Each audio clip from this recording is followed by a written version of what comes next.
Hello friends, welcome back to our channel Telugu trade market అంటారు. ఈరోజు ఈ వీడియోలో అయితే calibre mining and logistics IPO సంబంధించి ఈ వీడియోలో అయితే డిస్కస్ అయితే చేద్దామండి. ఈ ఐపీఓ ఎప్పుడు ఓపెన్ అవుతుంది, ఫినాన్షియల్స్ ఏంటి, జిఎఫ్పి ఎంత ఉందనేది ఈ వీడియోలో అయితే క్లియర్గా అయితే ఎక్స్ప్లెయిన్ అయితే చేస్తానండి.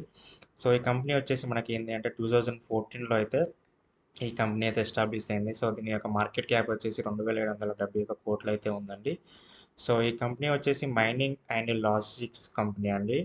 అంటే మీకు తెలుసు కదా, మైనింగ్ అంటే బొగ్గులు తవ్వుతూ ఉంటారు కదా. సో దానికి సంబంధించిన కంపెనీ అన్నమాట. సర్వీసెస్ అనేది ప్రొవైడ్ చేస్తుంది. అంటే మీకు క్లియర్గా చెప్పాలంటే undertakes overburden removal, coal extraction, coal loading, coal unloading, road transportation, rate loading, rail coordination, coal trading. అంటే మీకు మనకి బొగ్గులు మైనింగ్లో తోముతూ ఉంటారు కదా బొగ్గు.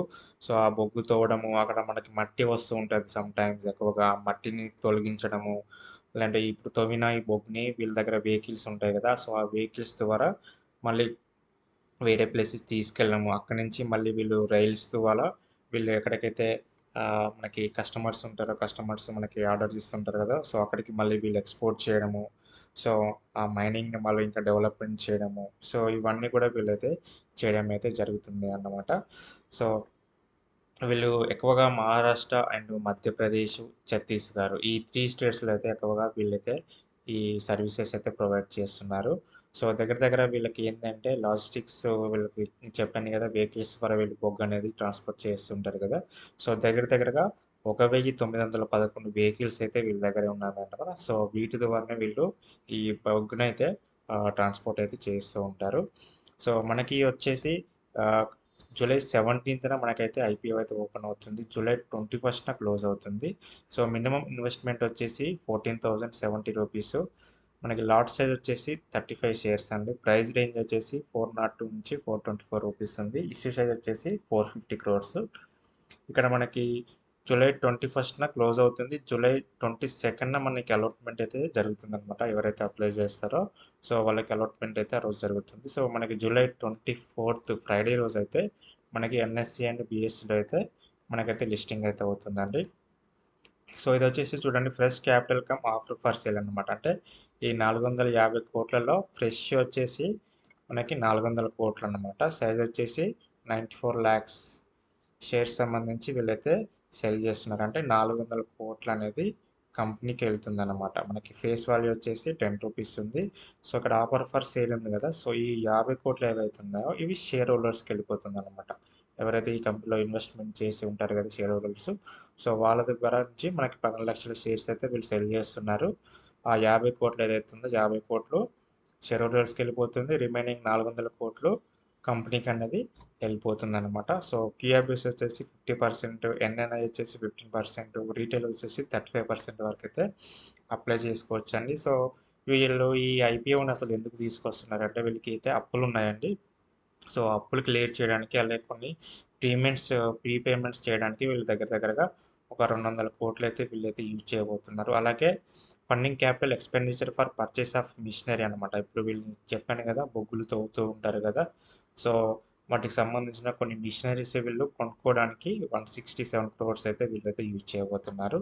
ఈ remaining normal general corporate purpose ఏదైనా బ్యాలెన్స్ అమౌంట్ ఏదైతే ఉందో, ఇంకా 33,000 క్రోర్స్ ఏదైతే ఉందో, సో అది జనరల్ కార్పొరేట్ పర్పస్ అయితే వీళ్ళు యూజ్ చేయబోతున్నారు అనమాట.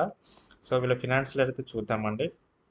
సో వీళ్ళ ఫినాన్షియల్స్ అయితే చూడండి, అసెట్స్ అయితే ఎవ్రీ ఇయర్ కూడా మనకి 24లో 1,200 కోట్లు ఉంటే, 25లో 1,400 కోట్లు, 26కి వచ్చేసరికి 200 కోట్లు అయితే చూపించడం జరుగుతుంది.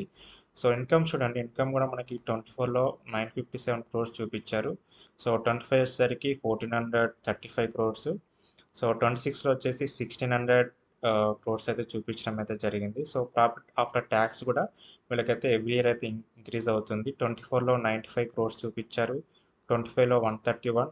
సో ఇప్పుడు రీసెంట్గా అయితే 26 మార్చ్ వరకు మనకి 157, అంటే ప్రాఫిట్ ఆఫ్టర్ ట్యాక్స్ పోను వీళ్ళకి ప్రాఫిట్స్ అనేది 150 కోట్లుగా లాస్ట్ ఫినాన్షియల్ అయితే వీళ్ళైతే చూపించారండి. ఎవిడేటా కానీ, నెట్వర్త్ కానీ, ఓకే ఫినాన్షియల్ పరంగానే అయితే వీళ్ళకి ఎలాంటి ప్రాబ్లం లేదు. బట్ ఏంటంటే ఇక్కడ లాస్ట్ ఈ ఫినాన్షియల్లో వీళ్ళకి అప్పులు అయితే పెరిగాయండి. 1,000 క్రోర్స్, అంతకుముందుకు 640, 700 క్రోర్స్ అట్లా ఉండే. బట్ ఇక్కడ ఏంటంటే లాస్ట్ ఇయర్ అయితే వీళ్ళకి 1,000 క్రోర్స్ అయితే వీళ్ళు అప్పులు అయితే చూపిస్తున్నారనమాట. అంటే దగ్గరగా వీళ్ళకి ఒక 300 కోట్లు అనేది ఎక్కువగా పెరిగిందన్నమాట. 24తో పోలిస్తే 25లో తగ్గింది. బట్ 25 నుంచి మళ్ళీ 26కి వచ్చేసరికి ఆల్మోస్ట్ దగ్గర ఒక 350 క్రోర్స్ వీళ్ళకి అప్పులనేది పెరిగిందన్నమాట. సో, అందులో ఇప్పుడు వీళ్ళు ఈ ఐపీఓ ద్వారా కొన్నైతే తీర్చబోతున్నారు. సో, అదొకటి గుర్తుపెట్టుకోండి. సో, పాజిటివ్స్ ఏంది అంటే మనకి ఇది స్ట్రాంగ్ ఫినాన్షియల్ గ్రోత్. నేను చెప్పాను కదా! ఫినాన్షియల్ పరంగానైతే అయితే గ్రోత్ ఉంది. మనకు జస్ట్ ఏందంటే ఒక లాస్ట్ ఇయర్‌లో మాత్రమే మనకు అప్పులైతే చూపిచ్చారు. బట్ మిగతాదంతా కూడా స్ట్రాంగ్‌గా ఫినాన్షియల్ అయితే స్ట్రాంగ్‌గా ఉందన్నమాట. ఇది ఇంటిగ్రేటెడ్ బిజినెస్ అనమాట. అంటే లైక్ డిఫరెంట్ బిజినెస్ కదా! ఇది చాలా తక్కువ కంపెనీస్ ఉంటాయి. అంటే బొగ్గుని తవ్వడము, ట్రాన్స్‌పోర్ట్ చేయడము, సో, అక్కడి నుంచి మళ్ళీ వీళ్ళకు రైల్వే ట్రాన్స్‌పోర్టు. సో, ఇదంతా ప్రాసెస్ అనేది కూడా చాలా తక్కువ కంపెనీస్ ఉంటాయి కాబట్టి, సో, ఇదొకటి ఇంటిగ్రేటెడ్ బిజినెస్ మోడల్ అని చెప్పుకోవచ్చు.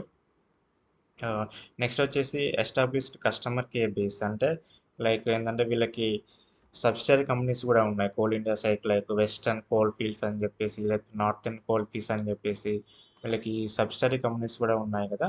సో, వాటి దగ్గర నుంచి కూడా వీళ్ళు వర్క్ చేయించుకోవడం, వాళ్ళ దగ్గర నుంచి కూడా వీళ్ళు ఆర్డర్స్ తెచ్చుకోవడం అనేది జరుగుతుంది. సో, అదొక పాజిటివ్ కిందనైతే చెప్పుకోవచ్చు. మనకి షేర్ ప్రైస్ వచ్చేసి రీజనబుల్‌గా ఉంది 400 అనేది. సో, అదొక పాజిటివ్ కింద చెప్పుకోవచ్చు. ఐపీఓ ఇప్పుడు మనకు అమౌంట్ ఏదైతే వస్తుందో అంటే వీళ్ళు కొన్ని అప్పులు తీరుస్తున్నారు. కొన్ని అప్పులు తీర్చడం వల్ల ఇక్కడేందంటే మనకు బ్యాలెన్స్ షీట్ అనేది పెరుగుతదనమాట. అప్పులు తగ్గిపోతాయి గదా! సో, ఆటోమేటిక్‌గా బ్యాలెన్స్ షీట్ అనేది పెరుగుతూ ఉంటుందనమాట. సో, ఇదొక పాజిటివ్ కిందనైతే చెప్పుకోవచ్చు. సో, నెగెటివ్ వచ్చేసి మనకి హై డెబిట్ అండి. మీకు చెప్పాను గదా! లాస్ట్ ఇయర్‌లో వీళ్ళేందంటే ఖర్చులు ఎక్కువగా పెట్టడము, అది చేయడం వల్ల వీళ్ళకి అప్పులనేది పెరిగిపోయినాయన్నమాట. 26 ఫినాన్షియల్ ఇయర్ 26లో. సో, అదొక నెగెటివ్ కింద చెప్పుకోవచ్చు. ఎక్కువగా వీళ్ళేందంటే కోల్ సెక్టార్ మీదనే ఎక్కువగా అంటే బొగ్గులు తవ్వడము, వీటి మీదనే ఎక్కువగా వీళ్ళు ఆధారపడుతున్నారు కాబట్టి, సో, అక్కడ ఏమైనా మనకి తగ్గింది ఏదన్నా ఇష్యూస్ వల్ల అంటే మనకి ఆర్డర్స్ తక్కువైపోవడం గానీ, ఇలాంటివి జరిగినప్పుడు ఏందంటే ఎఫెక్ట్ పడే ఛాన్స్ అయితే ఉంటుందన్నమాట. సో, నెక్స్ట్ వచ్చేసి ఆపరేషనల్ రిస్క్. సో, ఏంది అంటే మాకు వర్షాకాలం అనేది చాలా ఇబ్బందిగా ఉంటుంది వీళ్ళకి సీజనల్‌గా. సో, ఏంది అంటే వర్షాలు పడుతుండడం వల్ల ఈ బొగ్గును తవ్వడము, ట్రాన్స్‌పోర్ట్ చేయడం అనేది కొంచెం ఇబ్బందిగా ఉంటుంది. ఆ టైంలో వీళ్ళకి బిజినెస్ అనేది తగ్గి, రెవెన్యూ తగ్గి, ప్రాఫిట్స్ కూడా తగ్గే ఛాన్స్ అయితే ఉంటుంది. సో, అదొక నెగెటివ్ కిందనైతే చెప్పుకోవచ్చండి. సో, జీఎంపీ వచ్చేసి ప్రస్తుతానికైతే రూ. 100 ఉంది 1 షేర్‌కి. 22% అయితే యాజ్ పర్ గూగుల్ డేటా ప్రకారం అయితే నేను చెప్తున్నానండి. సో, ఈ విధంగానైతే మీరైతే ఎవ్రీథింగ్ అయితే చెక్ చేసుకొని అది అప్లై చేయాలా వద్దా అనేది మీరే అయితే డిసైడ్ చేయండి. సో, ఈ వీడియో అయితే జస్ట్ వీడియో మీకు ఎడ్యుకేషన్ పర్పస్ మాత్రమే. అది అప్లై చేసుకోవాలా లేదన్నది మీ డిసైడ్ అది మీ ఓన్ డిసిషన్ అండి. సో, చూసారు కదా! ఈ వీడియో గనుక నచ్చినట్టయితే లైక్ చేయండి, షేర్ చేయండి. Thank you.